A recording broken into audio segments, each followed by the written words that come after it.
You want the best for your car? You already watch our tutorials. So the best place for the best deal is to buy from the Mr. Auto app. Easy, fast, and with better prices than on the website.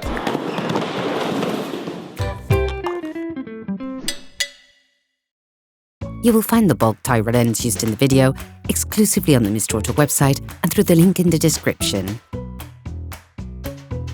Turn your engine off and pull up the handbrake. In order to change the outer tie rod end on your vehicle, you must lift the front of the vehicle and remove the wheels. This will give you full access to the steering system. Loosen the stud bolts on the front wheels. Raise the front of the vehicle and put it in the two-axle stands. We strongly suggest watching the tutorial, raising your vehicle safely before carrying out this step. You will then be able to take off the wheels. Don't forget to slide them under the vehicle. You can now see the outer tie rod end. As the components to be removed are very often seized up, don't hesitate to brush and to use penetrating oil to facilitate the operation.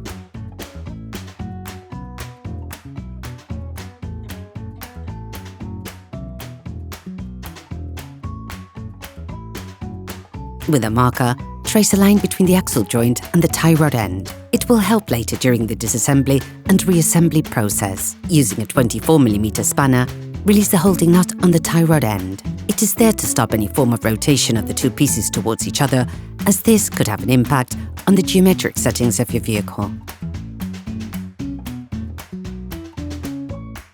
Now, using a socket wrench and an 18mm socket, release the holding lug nut on the tie rod.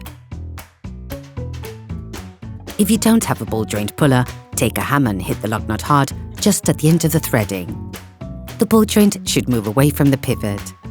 Only tap on the tie rod end pivot if you're changing the tie rod end, otherwise you risk damaging the threading. Paying close attention to the point of reference, unscrew the tie rod end, counting the number of turns necessary to extract the tie rod end. During this operation you will work on the steering system of your vehicle. Checks on tyre alignment, when carried out by a professional, will guarantee that your steering system has been perfectly aligned and is in good working order.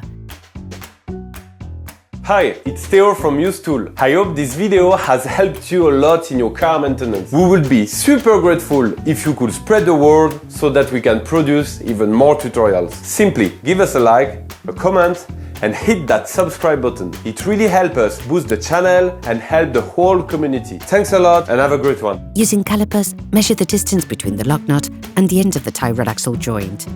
This will be needed during the reassembly process to get as close as possible to the original settings. Remove the lug nut from the axle joint. You will find the bulk parts and products used in the video on the Mr. Auto site and in the link in the description. Screw the lug nut back on until the distance measured with the caliper is reached. Take the new tie rod end. Put the tie rod end back in its place, making the same number of turns as counted during disassembly.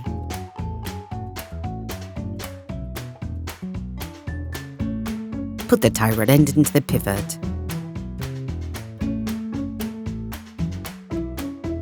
Put the nut provided with the new pot in place